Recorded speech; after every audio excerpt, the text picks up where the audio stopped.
ওম শান্তি। আজ 25শে অক্টোবর 2025 প্রাতঃমূল্যি। ওম শান্তি। বাপদাদা মধুবন। আজ মিষ্টি মিষ্টি বাবা বলছেন, মিষ্টি বাচ্চারা, সঙ্গম যুগেই তোমাদেরকে আত্মঅভিমানী হওয়ার পরিশ্রম করতে হয়। সত্যযুগ কিংবা কলিযুগে এই পরিশ্রম করতে হয় না। বাবা কি বলছেন যে সঙ্গম যুগেই কিন্তু পুরো কল্পের মধ্যে 5000 বছরের মধ্যে আমরা এই সঙ্গম যুগেই আত্মঅভিমানী হওয়ার পরিশ্রম করতে পারি, বাবার থেকে যখন আমরা আত্মার জ্ঞান পাই। তো বাবা বলছেন সত্যযুগে বা কলিযুগে এই পরিশ্রম করতে হয় না, কারণ সত্যযুগে তো আমরা আত্মঅভিমানী স্থিতিতেই থাকব, আর কলিযুগে আমরা আত্মারকে ভুলেই যাব। কলিযুগে আমরা দেহভানে থাকব, কিন্তু আত্মার জ্ঞান থাকবে না যে আমরা আত্মঅভিমানে থাকব। তো এই আত্মার জ্ঞান আমরা পাবোই সঙ্গমে। এই জন্য সঙ্গম যুগেই বাবা বলছেন তোমরা আত্মঅভিমানী হওয়ার জন্য পরিশ্রম করো। প্রশ্ন হচ্ছে, শ্রীকৃষ্ণের নাম তার বাবা মায়ের থেকেও অধিক বিখ্যাত কেন? উত্তর, কেননা শ্রীকৃষ্ণের থেকে আগে যাদেরই জন্ম হয়েছে তাদের জন্ম যোগবলের দ্বারা হয় না। কৃষ্ণের মা বাবাও কোনো যোগবলের দ্বারা জন্ম নেয়নি। তো বাবা বলছেন কৃষ্ণের আগে যাদেরই জন্ম হয় তারা কিন্তু যোগবলের দ্বারা জন্ম হয় না, তাদের বিকারের দ্বারা জন্ম হয়। আর কৃষ্ণকে যারা জন্ম দেবেন, কৃষ্ণের মা বাবাও কিন্তু বিকারের দ্বারাই জন্মাবেন। এই জন্য কৃষ্ণের মহিমা বেশি, কৃষ্ণের নাম বেশি হয় কৃষ্ণের মা বাবার থেকে। 2 হচ্ছে সম্পূর্ণ কর্মাতীত হলেন রাধাকৃষ্ণই, তো তারাই সদ্গতি প্রাপ্ত করে। আর বাবা বলছেন কৃষ্ণের মা বাবাও এত পবিত্র হন না বা সম্পূর্ণ কর্মাতীত হন না। তো সম্পূর্ণ কর্মাতীত হন রাধাকৃষ্ণ, তারাই সদ্গতি প্রাপ্ত করে প্রথমে। তো যখন সমস্ত পাপাত্মারা সমাপ্ত হয়ে যায় তখন ফুলের মতো পবিত্র নতুন দুনিয়াতে শ্রীকৃষ্ণের জন্ম হয়, তাকেই বৈকুণ্ঠ বলা হয়, মানে স্বর্গ বলা হয়। সঙ্গম যুগে শ্রীকৃষ্ণের আত্মা সব থেকে বেশি পুরুষার্থ করেছিল, এই জন্য তার নাম বিখ্যাত হয়। তো বাবা বলছেন সঙ্গম যুগে শ্রীকৃষ্ণের আত্মা সব থেকে বেশি পুরুষার্থ করেছে সমস্ত আত্মাদের মধ্যে। শ্রীকৃষ্ণের আত্মা 100% বাবা শ্রীমত ফলো করেছে, বাবা শ্রীমতে চলেছে, আর বাপ সমান নিজেকে বানিয়েছে, এই জন্য তার নাম বিখ্যাত হয়ে যায়। ওম শান্তি। মিষ্টি মিষ্টি আত্মিক বাচ্চাদেরকে আত্মিক বাবা বসে বোঝাচ্ছেন 5000 বছর পরে একবারই বাচ্চাদেরকে এসে পড়ান। বাচ্চারা আহ্বান করেছিল যে আমাদের পতিতদেরকে এসে পবিত্র বানাও। তো বাচ্চারা, আমরা আত্মারূপী বাচ্চারা বাবাকে আহ্বান করেছি দাপর থেকে 2500 বছর ধরে। আর বাবা এই সঙ্গমে, কলিযুগের শেষে সঙ্গম যুগে এসে বাবা আমাদেরকে পতিত থেকে পবিত্র বানান। তো প্রতি কল্পে 5000 বছর পর পর বাবাই একবারই এসে আমাদের পবিত্র বানান। তাহলে প্রমাণিত হয় যে এটা হলো পতিত দুনিয়া, নতুন দুনিয়া, পবিত্র দুনিয়া ছিল। তো আমরা দাপর থেকে বাবাকে কি বলে আহ্বান করেছি? হে পতিত পাবন এসো। তার মানে এটা কি প্রমাণ হলো যে এটা পতিত দুনিয়া, তাই না? এই জন্যই বাবাকে আমরা ডেকেছি পবিত্র করার জন্য। আর এই দুনিয়া পুরানো, আর পবিত্র দুনিয়া হচ্ছে নতুন। নতুন বাড়ি খুব সুন্দর দেখতে হয়, পুরানো বাড়ি একদম ভাঙাচোরা হয়ে যায়, বর্ষাকালে ভেঙে পড়ে। বাচ্চারা এখন, তোমরা জেনে গেছো যে বাবা এসেছে নতুন দুনিয়া সৃষ্টি করতে, এখন পড়াচ্ছেন, আবার 5000 বছর পর পড়াবেন। তো বাবা কি বলছেন, প্রতি 5000 বছর পর পর বাবা পড়াতে আসেন। তাহলে 5000 বছর আগে বাবা এসে পড়িয়েছেন সঙ্গমে, তারপর আমরা সত্যযুগে এসেছিলাম, এখন আবার সত্য ত্রেতা দাপর কলি পার হয়ে যাওয়ার পর এখন আবার সঙ্গমে আমরা পড়াশোনা করছি, এখন আবার নতুন দুনিয়া শুরু হয়ে যাবে, আবার বাবা 5000 বছর পর আবার এসে আমাদেরকে পড়াবেন। এইভাবেই এই সৃষ্টি চলতে থাকে, হুবহু রিপিট হতে থাকে। তো এই রকম কখনো কোনো সাধু সন্ত আদি নিজের অনুগামীদেরকে পড়াবে না, তাদের তো এই জ্ঞান জানাই নেই। তো বাবা বলছেন এই দুনিয়াতে সাধু সন্ন্যাসীরা তাদের অনুগামীদের বা ফলোয়ারদের তারা কিন্তু মিষ্টি বাচ্চা মিষ্টি বাচ্চা বলে ডাকতেও পারে না, আহ্বানও করে না। আর বাবা বলছেন তারা অনুগামীদের এইভাবে পড়াতেও পারে না, কারণ এই জ্ঞান তো শিব বাবা ছাড়া কারোর মধ্যেই নেই। তো এই ড্রামার খেলার সম্বন্ধেও জানা নেই, কেননা তারা হলো নিবৃত্তি মার্গের। বাবা বলছেন এই 5000 বছরের যে ড্রামা, এই ড্রামার খেলাকে একমাত্র বাবাই জানেন, কারণ বাবা তো জন্ম মৃত্যুর চক্রে আসেন না, বাবা জন্ম মৃত্যুর চক্রের বাইরে থাকেন। এই জন্য বাবা পুরো এই খেলাটাকে 5000 বছরের খেলাটাকে বাবা জানেন, বাবা দেখতে পারেন, বাবা আমাদের এই জন্য বলতেও পারেন। কিন্তু এই দুনিয়ার যারা সাধু সন্ন্যাসী তারাও তো জন্ম মৃত্যুর চক্রেই ফেসে রয়েছে, এই জন্য তারা পুরো খেলাটাকে কিন্তু জানে না। তো বাবা ছাড়া কেউই সৃষ্টির আদি মধ্য অন্তের রহস্যকে বোঝাতে পারবে না। তো আত্ম অভিমানী হওয়াতেই বাচ্চাদেরকে পরিশ্রম করতে হয়। তো একমাত্র শিব বাবাই আমাদের এই সমগ্র সৃষ্টির আদি মধ্য অন্তের রহস্যকে বাবা বলেন। আদি মানে সত্যতে তাতে কারা ছিল, তারপর মধ্য মানে দাপরে পূজ্যরা কীভাবে পূজারী হয়ে গেল, আবার অন্তিমে এসে অর্থাৎ কলিযুগের শেষে এসে আমরা আবার কিভাবে বাবাকে পেলাম, কিভাবে আত্মার জ্ঞান পরমাত্মার জ্ঞান আমাদের মধ্যে আসলো, কিভাবে আমরা পুরুষার্থ করছি, আবার হারিয়ে যাওয়া রাজ্য ফিরে পাচ্ছি। তো এই সমস্ত রহস্য বাবা ছাড়া কেউ জানে না। এখন বাবা বলছেন যে নিজেকে আত্মা মনে করো। এমন নয় যে আত্মাই হলো পরমাত্মা, না, নিজেকে আত্মা মনে করে পরমপিতা পরমাত্মাকে শিব বাবাকে স্মরণ করতে হবে। বাবা বলছেন বাচ্চারা আত্মা, তোমরা বাচ্চারা হচ্ছে সবাই আত্মা।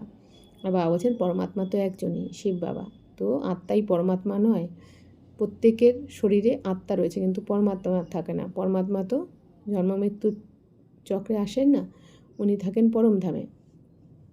তাই বাবা বলছেন এখন তোমরা আত্মা মনে করে শিব বাবাকে স্মরণ করো। স্মরণের যাত্রাই হলো প্রধান, যার দ্বারাই তোমরা পতিত থেকে পবিত্র হও। বাবা বলছেন বাচ্চারা এই স্মরণ হচ্ছে প্রধান মুখ্য, কারণ এই স্মরণের দ্বারাই কিন্তু তোমরা পবিত্র হবে, অর্থাৎ বাবা শ্রীমতে চলতে হবে। এতে কোনো স্থূল কথা নেই, কোনো নাক কান আদি বন্ধ করার প্রয়োজন নেই। মূল কথা হলো নিজেকে আত্মা মনে করে বাবাকে স্মরণ করা। তো বাবা বলছেন এখানে তোমাদের নাক কান বন্ধ করে বাবাকে স্মরণ বাবা করতে হবে, বাবা কিছু এরকম কোনো ব্যাপার নেই। তোমাদের আত্মা মনে করে বাবাকে স্মরণ করতে হবে, মানে বাবার শ্রীমতে চলতে হবে। তোমরা অর্ধেক কল্প ধরে নিচে নেমে এসেছো দেহ অভিমানে থাকার কারণে। প্রথমে নিজেকে আত্মা মনে করলে তবেই বাবাকে স্মরণ করতে পারবে। ভক্তিমার্গেও বাবা বাবা বলে এসেছো। বাচ্চারা জানে যে সত্যযুগে একটাই লৌকিক বাবা হবে, সেখানে পারলৌকিক বাবাকে মনে করতে হবে না। পারলৌকিক বাবাকে শিব বাবা, আর লৌকিক বাবা এই শরীরের পিতা। তো বাবা বলছেন সত্যযুগেও তোমরা এই শিব বাবাকে মনে করবে না, কেননা সেখানে সুখ থাকে। ভক্তিমার্গে পুনরায় দুটো বাবা হয়ে যায়, লৌকিক আর পারলৌকিক। বাবা বলছেন সত্যযুগে সত্যতেতাতে তোমাদের একজনই বাবা থাকবে, আর ভক্তিমার্গে যখন আসবে তখন লৌকিক বাবাও থাকবে, তার সাথে পারলৌকিক বাবা, মানে এখন এই যে আমাদের লৌকিক পিতাও রয়েছে, আবার পারলৌকিক পিতা মানে আত্মার পিতা।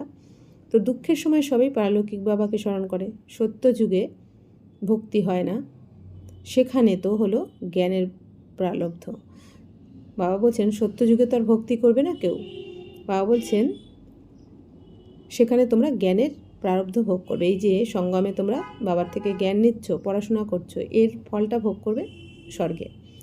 এমন নয় যে জ্ঞান থাকে, এই সময়ের জ্ঞানের প্রারব্ধ প্রাপ্ত হয়। বাবা তো একবারই আসেন, অর্ধেক কল্প অসীম জগতের বাবার সুখের উত্তরাধিকার থাকে। বাবা বলছেন বাবা পুরো কল্পের মধ্যে একবারই আসেন সঙ্গমে, অর্ধেক কল্প অসীম জগতের বাবার বাবা বলছেন সুখের উত্তরাধিকার থাকে, মানে স্বর্গে সত্যতেতাতে। এই যে এখন তোমরা বাবার কাছে পড়াশোনা করছো, উত্তরাধিকার নিচ্ছ, এর ফলটা তোমরা 2500 বছর ধরে ভোগ করবে। এইসব কথা সাধারণ মানুষ বুঝতে পারে না। এটা হলো নতুন কথা। 5000 বছর পর এই সঙ্গম যুগে একবারই বাবা আসেন, যখন কলিযুগের অন্ত আর সত্যযুগের আদির সঙ্গম হয় তখনই বাবা আসেন। অর্থাৎ সঙ্গম মানে কি, কলিযুগের অন্ত আর সত্যযুগের শুরু, এই সময়টাকে বলা হয় সঙ্গম। তো তখনই বাবা আসেন, অর্থাৎ কলিযুগ যখন সমাপ্ত হয়ে নতুন দুনিয়া আসার সময় হয়ে যায় তখন বাবা আসেন। নতুন দুনিয়া পুনরায় স্থাপন করতে আসেন বাবা এই দুনিয়াতে, অর্থাৎ স্বর্গ স্থাপন করতে আসেন বাবা। নতুন দুনিয়াতেই লক্ষ্মী নারায়ণের রাজ্য ছিল, তারপর ত্রেতাতে হলো রামরাজ্য। বাকি দেবতাদের যে এত চিত্র বা মূর্তি বানানো হয় সেসব হলো ভক্তিমার্গের সামগ্রী। বাবা বলেন এই সব কিছুকে ভুলে যাও, এখন নিজের ঘরকে আর নতুন দুনিয়াকে স্মরণ করো।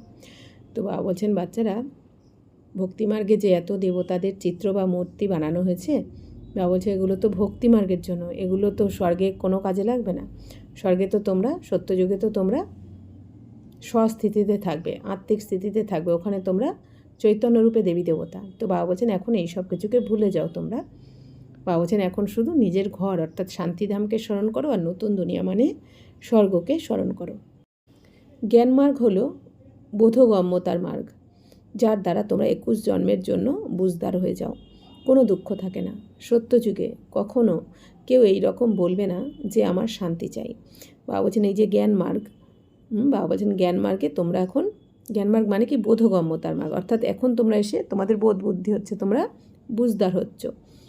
তো বাবা বলছেন এর দ্বারাই তোমরা এই জ্ঞানমার্গে এসেই তোমরা 21 জন্মের জন্য বুঝদার হয়ে যাচ্ছ, অর্থাৎ এই সঙ্গমে। বাবা বলছেন কোনো দুঃখ থাকে না তোমাদের, সত্যযুগে কোনো দুঃখ থাকে না। বাবা বলছেন সত্যযুগে কখনো কেউ বলবে না যে আমার শান্তি চাই, কারণ ওখানে দুঃখের নাম নিশানাও থাকবে না, ওখানে সবাই সুখ শান্তিতেই থাকবে। প্রবাদ আছে না যে চাওয়ার থেকে মরা ভালো। তো বাবা তোমাদেরকে এমন ধনী বানিয়ে দেন যে দেবতাদেরকে ভগবানের থেকে কোনো জিনিস প্রার্থনা করার দরকারই থাকে না। তো বাবা এখন কি বলছেন যে এখন বাবা আমাদেরকে এত ধনী বানাচ্ছেন, হ্যাঁ, তো দাতার সন্তান, মাস্টার দাতা বাবা এখন বানিয়ে দিচ্ছেন যে এখন দেবতাদেরকে ভগবানের থেকে বাবা বলছেন কোনো জিনিস প্রার্থনা করার দরকার থাকে না। কেন কি এখন আমাদের প্রার্থনা করতে হচ্ছে না, কারণ বাবার সব কিছু তো আমাদেরই। ভগবান যিনি তিনি তো আমাদেরই পিতা, আত্মাদের পিতা। এই জন্য আমরা তো বাবার সমস্ত সম্পত্তির উত্তরাধিকার আমাদেরই। এই জন্য আমাদের চাইতে হয় না, বাবা থেকে আমরা আপনি আপই পেয়ে যাই যখন বাবার শ্রীমতে চলি। এখানে তো সবাই আশীর্বাদ প্রার্থনা করে, তাই না? পোপ আদি যখন আসে তখন কত সবাই আশীর্বাদ নিতে যায়, পোপ কত মানুষের বিবাহ আদি করিয়ে দেয়। বাবা তো এই রকম কাজ করেন না। ভক্তিমার্গে যেটা অতীত হয়ে গেছে সেটা এখন হচ্ছে, আবার পুনরায় রিপিট হবে। তো বাবা বলছেন এই দুনিয়াতে পোপ মানে খ্রিস্টানদের ধর্মগুরুদের বলা হয়। তো বাবা বলছেন তারা তো মানুষকে বিয়ে শাদী সব করিয়ে দেয়, কিন্তু শিব বাবা এসে তো এটা করে না। শিব বাবা তো এখন বলেন পবিত্র থাকো, তাই না? তো বাবা বলছেন যে ভক্তিমার্গে যেটা অতীত হয়ে গেছে বাবা বলছেন সেটা এখন আবার হচ্ছে। বাবা বলছেন আবার পুনরায় রিপিট হবে। তো ভক্তিমার্গে যা যা কিছু হচ্ছে বাবা বলছেন আবার রিপিট হবে। তো দিন প্রতিদিন ভারত নিমজ্জিত হয়েই গেছে। আস্তে আস্তে বাবা বলছেন কি যত দিন গেছে ভারত কিন্তু নিচেই নেমেছে। এখন তোমরা আছো সঙ্গমে, বাকি সবাই হলো কলিযুগের মানুষ। যারা আমরা শিব বাবাকে চিনে গেছি, আত্মার জ্ঞান, পরমাত্মার জ্ঞান, সৃষ্টিচক্রের জ্ঞান এসে গেছে, যারা আমরা 7 দিনের কোর্স করে বাবার স্মরণে রয়েছি, আমরা তার সঙ্গমে রয়েছি। বাকি এই দুনিয়ার যারা এখনও বাবাকে চেনেনি, না নিজেকে জেনেছে, তারা কলিযুগেরই মানুষ। যতক্ষণ না এখানে না আসে ততক্ষণ কিছুই বুঝতে পারবে না যে এখন সঙ্গম যুগ নাকি কলিযুগ। একই ঘরে বাচ্চারা বুঝতে পারে যে আমি সঙ্গম যুগে আছি, আর লৌকিক বাবা বলে এটা কলিযুগ। তো অনেক সমস্যা দেখা যায়, তাই না? একই ঘরে থেকে যারা বাবার বাচ্চা হয়ে গেছে তারা কি বলে আমরা সঙ্গমে, আর যারা এখনও ওই ঘরেরই, যারা এখনও বাবাকে জানেনি, বাবার জ্ঞানে আসেনি, তারা কি বলে আমরা কলিযুগে রয়েছি। তো এই জন্য বাবা বলছেন কি এই নিয়ে সমস্যা হয় অনেক সময়। তো খাদ্য পানীয় ইত্যাদির ক্ষেত্রেও সমস্যা হয়, তাই না? যারা বাবার বাচ্চারা তারা তো খানপান শুদ্ধ করে নেয়, আর যারা অজ্ঞানী আত্মা কলিযুগের মানুষ তারা তো খানপান শুদ্ধ করতে চায় না। এসব নিয়েও সমস্যা দেখা দেয়। তোমরা সঙ্গম যুগের শুদ্ধ পবিত্র ভোজন স্বীকার করো। দেবতারা কি কখনো পেঁয়াজ আদি খায়? এই দেবতাদেরকে বলাই যায় নির্বিকারী। বাবা বলছেন দেবতারা তো কখনো পেঁয়াজ এসব খাবে না।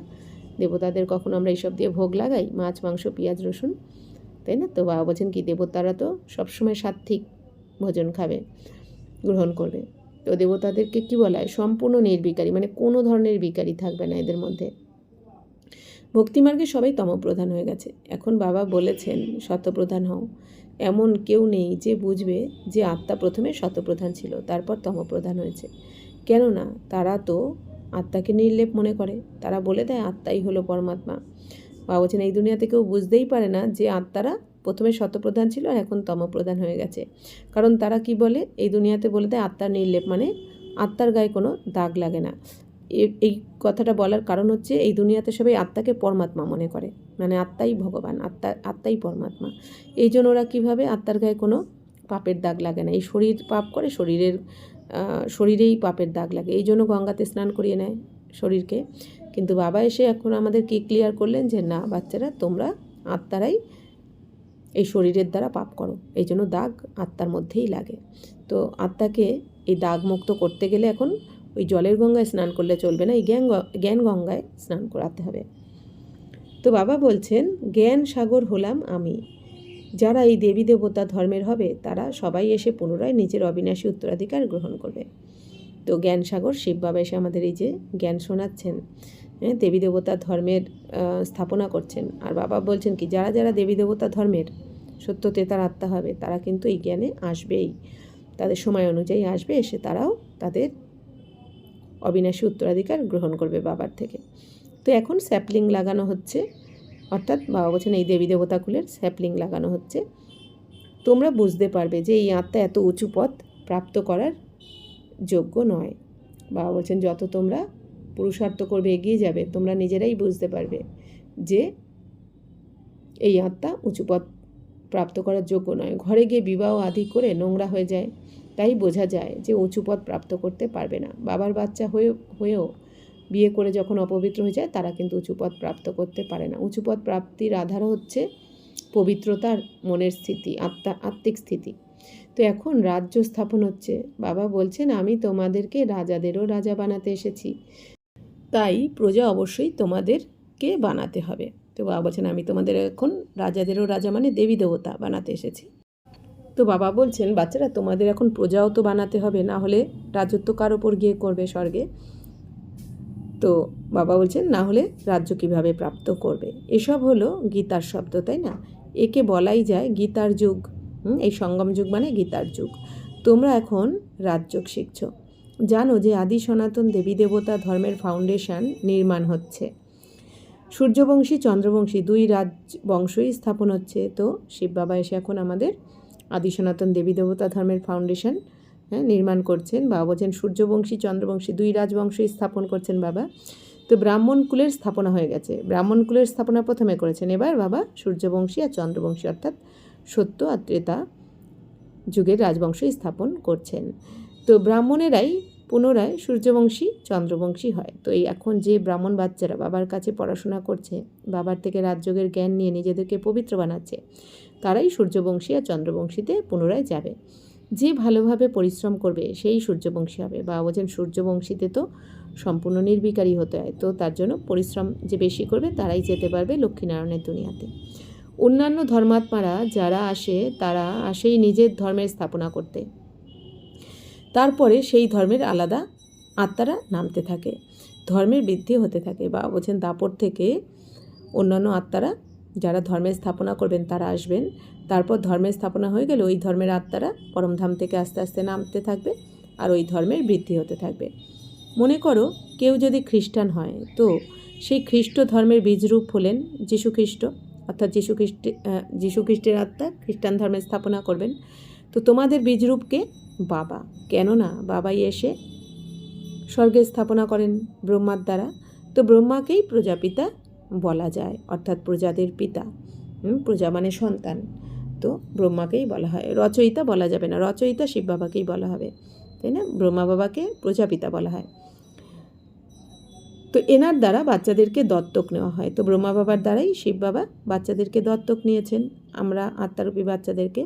তো ব্রহ্মাকেও তো রচনা করতে হয়, তাই না? তো শিব বাবা এসে আগে প্রথমে ব্রহ্মা বাবাকে রচনা করেন, তারপর ব্রহ্মা বাবার মুখের দ্বারা আমাদেরকে রচনা করেন, অর্থাৎ জন্ম দেন। বাবা এসে এনার মধ্যে প্রবেশ করে এনাকে রচনা করেন। শিব বাবা বলছেন যে তোমরা হলে আমার বাচ্চা। তো শিব বাবা কীভাবে ব্রহ্মা বাবাকে রচনা করলেন? শিব বাবা ব্রহ্মা বাবার শরীরে এসে কী বললেন যে তুমি শরীর নও, তুমি আত্মা, তুমি তোমার 84 জন্মকে জানো না, আমি জানি, আমি তোমায় বলছি। আত্মার জ্ঞান, পরমাত্মার জ্ঞান, এই সৃষ্টি চক্রের পরিচয় দিয়ে ব্রহ্মা বাবাকে শিব বাবা রচনা করলেন। তারপর ব্রহ্মা বাবার মুখের দ্বারা আমাদেরকেও বাবা রচনা করলেন। তো ব্রহ্মা বলেন যে তোমরা হলে আমার সাকারি বাচ্চা। তো ব্রহ্মা বাবা আমাদেরকে কি বলেন? সাকারি বাচ্চা আমরা, অর্থাৎ অলৌকিক বা জীবাত্মা আমরা। তো তোমরা কালো পতিত হয়ে গিয়েছিলে কামচিতায় বসে। বাবা বলছেন কি তোমরা কালো পতিত হয়ে গেছো, এখন পুনরায় ব্রাহ্মণ হয়েছো। এই সঙ্গম যুগেই তোমরা পুরুষোত্তম দেবী দেবতা হওয়ার জন্য পরিশ্রম করে থাকো। বাবা বলছেন সঙ্গম যুগের পরেই দেবী দেবতা যুগ অর্থাৎ সত্যযুগ আসে। এই জন্য বাবা বলছেন সত্যযুগে যাওয়ার জন্য তোমরা সঙ্গমেই পরিশ্রম করে থাকো, মানে নিজেদেরকে দৈবী গুণে ভরপুর করে থাকো তোমরা। তো দেবতাদেরকে আর শূদ্রদেরকে কোনো পরিশ্রম করতে হয় না। বাবা বলছেন যারা দেবী দেবতা তাদের পরিশ্রম করতে হবে না, কারণ দেবী দেবতারা আগের জন্মেই যখন ব্রাহ্মণ ছিল তখনই পরিশ্রম করে দেবী দেবতা পদটা পেয়ে থাকে। আর শূদ্র অর্থাৎ কলিযুগে শূদ্রদেরও পরিশ্রম করতে হয় না। শূদ্র থেকে যখন আমাদের বাবা ব্রাহ্মণ বানিয়ে নেন, ব্রাহ্মণ হওয়ার পর আমাদেরকে পরিশ্রম করতে হয় দেবী দেবতা হওয়ার জন্য। তো তোমাদের ব্রাহ্মণদেরকেই পরিশ্রম করতে হয় দেবতা হওয়ার জন্য। বাবা আসেনি সঙ্গমে, এটা হলো অনেক ছোট যুগ, 100 বছরের জন্য এই সঙ্গম যুগ। এই জন্য একে লিপ যুগও বলা হয়। যেমন 4 বছর হয়ে গেলে বাবা বলছেন কি একটা লিপ ইয়ার হয়, একদিন বেশি থাকে, ঠিক সেরকম এখানেও 4টে যুগ পর এই যে 100 বছরের জন্য একটা ছোট যুগ হয়, এটাকে লিপ যুগ বলা হয়, অর্থাৎ অল্প সময়ের জন্য এই যুগটা। তো একে কেউ জানেই না। তো বাবা বলছেন এই যুগটাকে এই দুনিয়ার কেউ জানতে পারে না। বাবাকেও অনেক পরিশ্রম করতে হয়। তো এমন নয় যে 1 সেকেন্ডেই নতুন দুনিয়া তৈরি হয়ে যাবে, তাই না? বাবাকেও স্বয়ং ভগবানকেও 100 বছর সময় নিতে হয়, তাই না? বাবাকে আমাদেরকে পবিত্র বানানোর জন্য, নতুন দুনিয়া স্থাপনা করার জন্য। তো বাবাকেও অনেক পরিশ্রম করতে হচ্ছে। তোমাদের দেবতা হতে অনেক সময় লাগে। যে খুব ভালো কর্ম করে সে ভালো বংশে জন্ম নেয়। এখন তোমরা নম্বরের ক্রমে পুরুষার্থ অনুসারে গুল তৈরি হচ্ছ, ফুল তৈরি হচ্ছ। বাবা বলছেন যে যেরকম পুরুষার্থ করছো সেই অনুযায়ী তোমরা এখন ফুল অর্থাৎ দেবী দেবতা তৈরি হচ্ছ, আত্মারাই তৈরি হচ্ছে। এখন তোমাদের আত্মা ভালো কর্ম করা শিখছে। আত্মাই ভালো বা খারাপ সংস্কার নিয়ে যায়। বাবা বলছেন তোমরা যে ভালো কর্ম করছো সেই ভালো কর্মের সংস্কার কে নিয়ে যাবে? আত্মা। আবার যদি কেউ খারাপ কর্ম করে তার সংস্কারও আত্মাই নিয়ে যাবে, আত্মার মধ্যে রেকর্ড হয়ে যায়।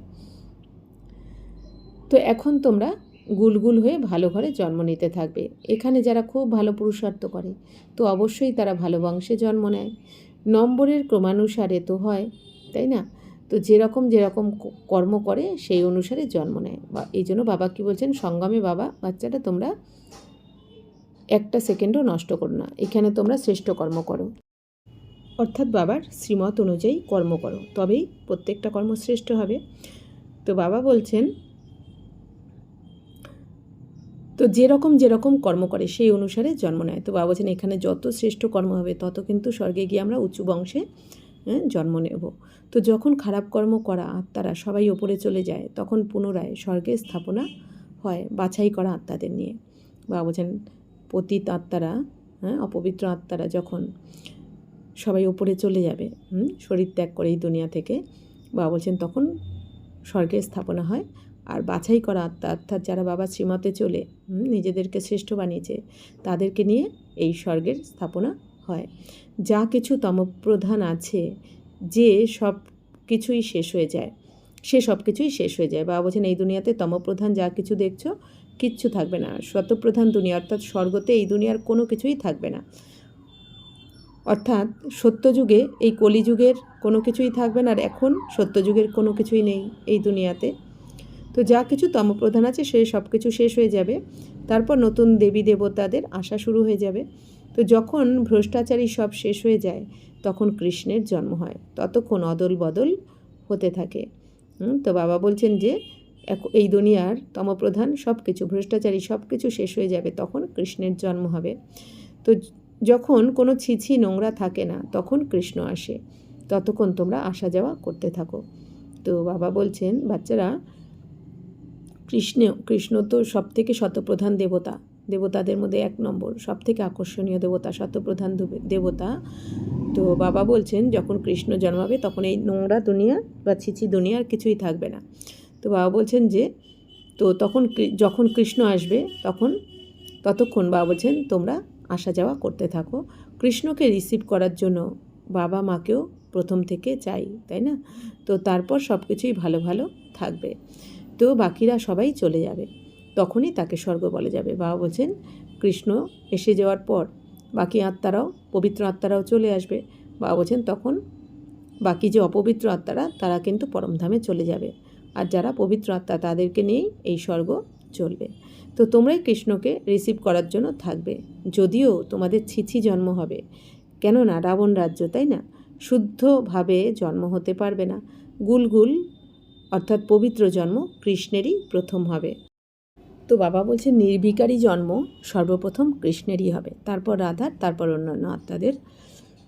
তো তারপর নতুন দুনিয়া বৈকুণ্ঠ বলা যাবে। কৃষ্ণ এসে গেলেই বাবা বলছেন কি তারপর থেকে বৈকুণ্ঠ স্বর্গ শুরু হয়ে যাবে। তো কৃষ্ণ একদম গুলগুল ফুলের মতো নতুন দুনিয়াতে আসবে। রাবণ সম্প্রদায় একদম সমাপ্ত হয়ে যাবে। কৃষ্ণের নাম তার মা বাবার থেকেও অনেক বিখ্যাত হবে। কৃষ্ণের মা বাবার নাম এতটাও বিখ্যাত হবে না, কারণ কৃষ্ণের মা বাবার বিকারের দ্বারা জন্ম হবে, এই জন্য নাম বিখ্যাত হবে না। কৃষ্ণের পূর্বে যাদের জন্ম হবে তাদের যোগ বলের দ্বারা জন্ম বলা যাবে না। এমন নয় যে কৃষ্ণের মা বাবাও যোগ বলের দ্বারা জন্ম নেবে, তা নয়। যদি এরকম হতো তাহলে তাদেরও নাম বিখ্যাত হতো। তাই এটাই প্রমাণিত হয় যে তার মা বাবা এতটা পুরুষার্থ করেনি যতটা কৃষ্ণ করেছে। তো এসব কথা তোমরা পরবর্তীকালে আরও ভালোভাবে বুঝতে পারবে। সম্পূর্ণ কর্মাতীত অবস্থা হলো রাধাকৃষ্ণেরই। তো বাবা বলছেন রাধাকৃষ্ণই সব থেকে পবিত্র আত্মা, কিন্তু তো বাবা বলছেন এদের মতন পবিত্র অন্যান্য আত্মারা হতে পারেন, এটা 100%। তো তারাই সদ্গতিতে আসে। পাপাত্মারা সব শেষ হয়ে গেলে তখন তাদের জন্ম হয়, তারপর বলা যাবে পবিত্র দুনিয়া। এই জন্য কৃষ্ণের নাম বিখ্যাত হয়। বাবা বলছেন পাপাত্মাদের দুনিয়া শেষ হবে, আর ওইদিকে পবিত্র আত্মারা এক এক করে অন্যান্য পবিত্র আত্মারাও এই দুনিয়াতে এসে যাবে, নতুন দুনিয়াতে। তো বাবা বলছেন পরবর্তীকালে তোমরা অনেক সাক্ষাৎকার করবে। বাবা বলছেন আরও অনেক কিছু তোমরা সাক্ষাৎকার করবে, জানতে পারবে। সময় তো আছে, তাই না? তোমরা যে কাউকে বোঝাতে পারো আমরা এই রকম হওয়ার জন্য পড়াশোনা করছি, অর্থাৎ আমরা এই লক্ষ্মীনারায়ণের মতো হওয়ার জন্য পড়াশোনা করছি, তাই না? আমাদের লক্ষ্য এই জন্য নর থেকে নারায়ণ, নারী থেকে লক্ষ্মী। তো সমগ্র বিশ্বে এনাদের রাজ্য এখন স্থাপন হচ্ছে, লক্ষ্মীনারায়ণের রাজ্য স্থাপন হচ্ছে। আমাদের জন্য তো নতুন দুনিয়া চাই, কারণ বাবা বলছেন তোমরা তো এখন বাবার শ্রীমতে চলে পবিত্র হচ্ছে, এই জন্য পবিত্র আত্মারা তো এই অপবিত্র দুনিয়ায় থাকতে পারবে না। এই জন্য তোমাদের জন্য তখন নতুন দুনিয়া চাই, পবিত্র দুনিয়া চাই। এখন তোমাদেরকে দৈবী সম্প্রদায়ের বলা যাবে না, কারণ এখন আমরা পুরুষার্থী। তো বাবা বলছেন দৈবী সম্প্রদায়ের হবে সত্যযুগে। তোমরা হলে ব্রাহ্মণ সম্প্রদায়, দেবতা তৈরি হচ্ছে এখন। তো যখন দৈব সম্প্রদায়ের হয়ে যাবে তখন তোমাদের আত্মা আর শরীর দুটোই স্বচ্ছ হয়ে যাবে। বা বলছেন তোমরা যখন দৈব সম্প্রদায়ের হবে তখন আত্মা শরীর দুটোই পবিত্র থাকবে, কিন্তু এখন আমাদের শরীর তো অপবিত্র, আর আত্মারা আমরা পবিত্র হচ্ছি, পুরুষার্থ করছি। এখন তোমাদের সঙ্গম যুগেই পুরুষোত্তম তৈরি হচ্ছ তোমরা। তো এসব হলো পরিশ্রমের কথা। স্মরণের দ্বারাই বিকর্মাজিত হতে হবে। বা বলছেন যত বাবাকে স্মরণ করবে তত তোমরা বিকর্মাজিত হবে, অর্থাৎ পাপভস্ম হয়ে যাবে তোমাদের। তোমরা নিজেরাই বলো যে বারে বারে বাবার স্মরণ ভুলে যাই। বাবা যখন পিকনিক স্পটে বসেন তখনও বাবার খেয়াল থাকে। আমরা স্মরণে না থাকলে তো বাবা কি বলবেন? এই জন্য বাবা বলছেন তোমরা স্মরণে থেকে পিকনিক করো। কর্ম করতে করতেই প্রেমিককে স্মরণ করো, অর্থাৎ বাবাকে স্মরণ করো কর্ম করতে করতে, তাহলে বিকর্ম বিনাশ হয়ে যাবে।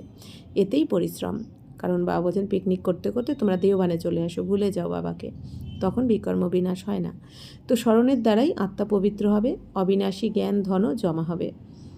তারপরও যদি অপবিত্র হয়ে যায় তো সমস্ত জ্ঞান বেরিয়ে যায়। বাবা বলছেন বাচ্চারা যত বাবাকে স্মরণ করবে তোমরা পবিত্র হবে, তখন তোমরা ভুল করতেই পারবে না, ভুল কর্ম। এই জন্য সুখ শান্তিও থাকবে। আর বাবা বলছেন অবিনাশী জ্ঞান ধনও তবে জমা হতে থাকবে, এই জ্ঞান ধন বাবা যে রোজ দিচ্ছেন আমাদের। আর বাবা বলছেন অপবিত্র হলে কিন্তু এই জ্ঞানও তোমার বুদ্ধিতে তুমি ধরে রাখতে পারবে না। তো পবিত্রতাই হলো মুখ্য। বাবা তো ভালো ভালো কথাই বোঝাচ্ছেন। এই সৃষ্টির আদি মধ্য অন্তের জ্ঞান আর কারোর মধ্যেই নেই। তো আর যেসব সৎসঙ্গ আদি আছে সেসব হলো ভক্তিমার্গের। বাবা বলছেন ভক্তিমার্গে যে সৎসঙ্গ আছে সেখানে তো কোনো লক্ষ্য নেই, কিন্তু এখানে আমরা এই সৎসঙ্গে বাবার কাছে পড়াশোনা করছি, আমাদের লক্ষ্য রয়েছে যে আমাদের মানুষ থেকে দেবী দেবতা হতে হবে। বাবা বুঝিয়েছেন ভক্তি বাস্তবে প্রবৃত্তি মার্গে আত্মাদের করতে হয়। তো তোমাদের মধ্যে তো কতখানি শক্তি রয়েছে, ঘরে বসেই তোমাদের সুখ প্রাপ্ত হচ্ছে। সর্বশক্তিমান বাবার থেকে তোমরা কত শক্তি প্রাপ্ত করো। তো বাবা কি বলছেন বাচ্চারা, এই প্রবৃত্তি মার্গে আত্মারা তারা ভক্তি করছে যারা ঘর গৃহস্থে রয়েছে। আর বাবা বলছেন তোমরাও ঘরে রয়েছো, কিন্তু ঘরে বসেই তোমরা যেহেতু বাবাকে চিনে গেছো, জেনে গেছো, এই জন্য কত সুখ পাচ্ছ তোমরা। বাবা বলছেন যে তোমরা এখন বাবার থেকে, সর্বশক্তিমান বাবার থেকে অনেক শক্তি পাচ্ছ, যেহেতু বাবার সাথে কানেকশান রয়েছে তোমাদের। সন্ন্যাসীদের মধ্যেও প্রথমে শক্তি ছিল যখন তারা জঙ্গলে থাকতো, এখন তো কত বড় বড় ফ্ল্যাট বানিয়ে থাকে, এখন তাদের মধ্যে সেই শক্তি আর নেই, কারণ এখন তাদের মধ্যেও লোভের বিকার এসে গেছে। যেরকম তোমাদেরও প্রথমে সুখের শক্তি থাকে, তারপর আস্তে আস্তে লুপ্ত হয়ে যায়। তাদের মধ্যেও প্রথমে শান্তির শক্তি ছিল, সন্ন্যাসীদের মধ্যেও। এখন সেই শক্তি আর নেই। আগে তো তারা সত্য কথাই বলতো যে রচয়িতার রচনাকে আমরা জানি না। এখন তো আবার নিজেকেই ভগবান শিবহম বলে বসছে। হ্যাঁ, বাবা কি বলছেন যে আগে সাধু সন্ন্যাসীরা কী বলতেন যে আমরা রচয়িতা রচনাকে জানি না, নেতি নেতি বলে দিত। মানে আমরা আদি অন্তকে জানি না, রচয়িতা বা রচনাকে জানি না। এখন তারা কি বলে দেন?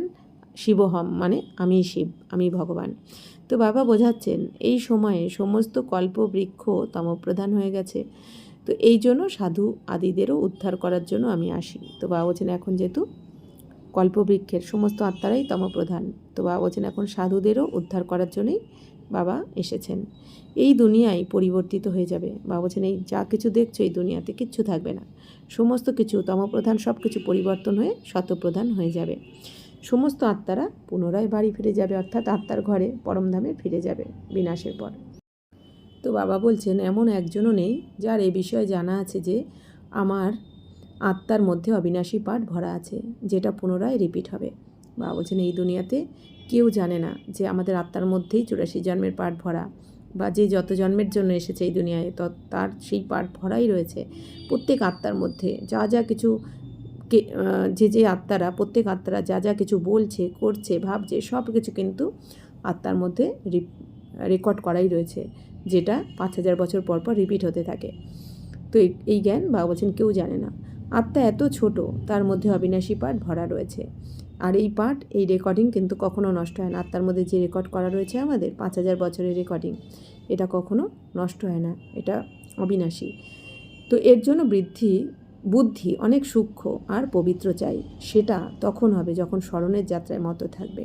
বাবা বলছেন বাচ্চারা এই জ্ঞান বুঝতে হলে তোমাদের পবিত্র বুদ্ধির হতে হবে। আর পবিত্র বুদ্ধি কী করে হবে? যত বাবার স্মরণে থাকবে তত তোমরা পবিত্র হবে, বুদ্ধি পবিত্র হয়ে যাবে। তো বাবা বলছেন পরিশ্রম ছাড়া তো পদ প্রাপ্ত হবে না। উঁচু পদ প্রাপ্ত করতে গেলে পরিশ্রম করতে হবে। এই জন্য গাওয়াও হয় যে চড়ে তো চাখে বৈকুণ্ঠের রস, অর্থাৎ চড়ে তো চাখে বৈকুণ্ঠ কি রস আর গিরে তো চাকমাচুর। মানে কি, যে যত ওপরে চড়বে সেই বৈকুণ্ঠ রস পান করতে পারবে, আর পড়ে গেলে সে চুরমার হয়ে যাবে। তো কোথায় সেই উঁচুর থেকে উঁচু রাজাদেরও রাজা, ডবল মুকুটধারী, আর কোথায় প্রজা? তো বাবা বলছেন বাচ্চারা আমি তো তোমাদের রাজা বানাতে এসেছি, ডবল মুকুটধারী। তো ডবল মুকুট কি? একটা লাইটের মুকুট, পবিত্রতার মুকুট, আর একটা প্রালব্ধের মুকুট। তো বাবা বলছেন তো কোথায় উঁচুর থেকে উঁচু তোমরা ডবল মুকুটধারী রাজা হবে, আর কোথায় প্রজা? বাবা বলছেন রাজাদের তো সম্মান অনেক বেশি থাকবে প্রজাদের থেকে। তো শিক্ষক তো হলেন একজনই, শিব বাবা। এটাই খুব ভালোভাবে বুঝতে হবে যে আমাদেরকে কে পড়াচ্ছেন? স্বয়ং ভগবান। বাবা বারবার বোঝাচ্ছেন যে স্মরণের যাত্রাই হলো মুখ্য। আমি তোমাদেরকে পড়িয়ে বিশ্বের মালিক তৈরি করি, তাই টিচার গুরুও হবেন। বাবা তো হলেনই টিচারদেরও টিচার, বাবারও বাবা। তো বাবা শিক্ষকেরও শিক্ষক, অর্থাৎ পরম শিক্ষক, বাবারও বাবা, পরম পিতা। তো বাচ্চারা এটা তো তোমরা জানো যে আমাদের বাবা হলেন অত্যন্ত প্রিয়। এই রকম বাবাকে তো অনেক স্মরণ করতে হবে, সম্পূর্ণ রীতিতে পড়তে হবে। তো বাবা যেভাবে বলছেন, আমাদের নিয়ম শেখাচ্ছেন, বিধি শেখাচ্ছেন, বাবা বলছেন সেইভাবে পড়াশোনা করা উচিত, নিরন্তর স্মরণে থাকা উচিত। বাবাকে স্মরণ না করলে তো পাপ নষ্ট হবে না। বাবা সমস্ত আত্মাদেরকে সাথে করে নিয়ে যাবেন, আর এই শরীর সব শেষ হয়ে যাবে। তো বাবা বলছেন বাচ্চারা আমি এসেছি তোমাদের পাপ ভস্য করতে। তো আমি বাবা থাকতে থাকতে আমাদের বাবার শ্রীমতে চলে আমাদের 63 জন্মের বিকর্ম কিন্তু বিনাশ করে নিতে হবে, না হলে এরপর সাজা খেয়ে আমাদের পাপ ভস্য করতে হবে, আর উঁচু পদও পাওয়া যাবে না। তো আত্মারা নিজের নিজের ধর্মের সেকশানে গিয়ে অবস্থান করে। বাবা বলছেন বিনাশের পর সমস্ত আত্মারা যে যেই সেকশানের, তারা পরমধামে গিয়ে নিজের নিজের জায়গা নিয়ে নেবে। अच्छा, मीठे मीठे सिकिलते बच्चों प्रति मात पिता बाप दादा का याद प्यार और गुड मॉर्निंग। रूहानी बाप की रूहानी बच्चों को नमस्ते। हम रूहानी बच्चों की रूहानी बाप दादा को पदम गुना नमस्ते नमस्ते नमस्ते। थैंक यू बाबा, शुक्रिया बाबा। ধারণার জন্য মুখ্য সার। 1 নম্বর, বুদ্ধিকে পবিত্র বানানোর জন্য স্মরণের যাত্রাতে মেতে থাকতে হবে। কর্ম করতে করতেও এক প্রেমিকের স্মরণে থাকলে তবেই বিকর্মাজিত হতে পারবে। 2, এই ছোট যুগে মানুষ থেকে দেবতা হওয়ার পরিশ্রম করতে হবে। সুকর্মের অনুসারে ভালো সংস্কারগুলিকে ধারণ করে ভালো বংশে যেতে হবে। তো বাবা বলছেন বাচ্চারা, দেবতা হতে গেলে তো পরিশ্রম করতে হবে, আর সুকর্মের অনুসারে তোমাদের সংস্কারগুলো ধারণ করতে হবে। অর্থাৎ এখন বাবা বলছেন কি, কোনো রকম পাপকর্ম করা চলবে না, আত্মা মনে করে নিজেকে প্রত্যেকটা শ্রেষ্ঠ কর্ম করতে হবে, আর তবেই তোমরা ভালো বংশে যেতে পারবে। বরদান হচ্ছে, নিজের আত্মিক লাইটের দ্বারা বায়ুমণ্ডলকে পরিবর্তন করার সেবা করে সহজ সফলতার মূর্তি ভব। যেরকম সাকার সৃষ্টিতে যে রঙের লাইট জ্বালাও সেই রকমই বাতাবরণ তৈরি হয়ে যায়। যদি সবুজ লাইট হয় তাহলে চারদিকে তারই প্রকাশ ছেয়ে যায়। লাল লাইট জ্বললে বাবাকে স্মরণ করার বায়ুমণ্ডল তৈরি হয়ে যায়। যখন স্থূল লাইট বায়ুমণ্ডলকে পরিবর্তন করে দেয়, তাহলে তোমরা লাইট হাউসরাও পবিত্রতার লাইট বা সুখের লাইটের দ্বারা বায়ুমণ্ডল পরিবর্তন করার সেবা করো, তাহলে সফলতার মূর্তি হয়ে যাবে। তারা স্থূল লাইট চোখ দিয়ে দেখছে, আত্মিক লাইট অনুভবের দ্বারা জানবে। তো বাবা কি বলছেন যে এই সাকার দুনিয়াতেও কি হয়, যে রঙের লাইট জ্বালানো হয় সেই রকমই তো বায়ুমণ্ডল তৈরি হয়। বাবা বলছেন সবুজ লাইট জ্বাললে সেই সবুজ আলো চারদিকে ছড়িয়ে পড়ে। আবার লাল লাইট জ্বললে কি হয়, বাবা বলছেন বাবাকে স্মরণ করার বায়ুমণ্ডল তৈরি হয়ে যায়। তো বাবা বলছেন যে তো তোমরাও তোমাদের আত্মার লাইট, আত্মা কি, আমরা লাইট হাউস, মাইট হাউস, আমরা আত্মারা। তো বাবা বলছেন কি, তো তোমরা এই সুখের লাইট, পবিত্রতার লাইটের দ্বারা বায়ুমণ্ডলকে পরিবর্তন করার সেবা করো। বাবা বলছেন এই দুনিয়ার স্থূল লাইট যদি বায়ুমণ্ডলকে পরিবর্তন করতে পারে তোমরা, তাহলে আত্মিক স্থিতিতে থেকে তোমরা পবিত্রতার লাইট আর সুখের লাইটের দ্বারাও বায়ুমণ্ডলকে পরিবর্তন করার সেবা করতে পারবে। বাবা এটা বলছেন, আর তোমরা সফলতার মূর্তিও হয়ে যাবে। তো বাবা বলছেন এই স্থূল লাইট তারা চোখ দিয়ে দেখছে, স্থূল লাইটকে চোখ দিয়ে দেখা যায়, আর বাবা বলছেন আত্মিক লাইটকে তো দেখা যায় না, কিন্তু অনুভবের দ্বারা জানা যায়। তাই বাবা বলছেন সবাই জানতে পারবে আত্মিক লাইটকে।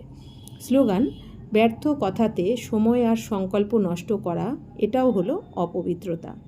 তো বাবা কি বলছেন, বাচ্চারা কোনো রকম ব্যর্থ কথা বলা শোনা, বাবা বলছেন তো ব্যর্থ কথা বললে বা শুনলে কি হয়, সময় নষ্ট হয়, আর সংকল্পও ব্যর্থ চলে। বাবা বলছেন এটাও কিন্তু অপবিত্রতা। তো অপবিত্রতা মানে শুধু কামকাটারেই চালানো তা কিন্তু নয়, আমাদের ব্যর্থ সংকল্প, ব্যর্থ দেখা, বলা, শোনা সব কিছুই কিন্তু বাবা বলছেন অপবিত্রতা। তাহলে আমাদের এগুলো ত্যাগ করা উচিত। ওম শান্তি।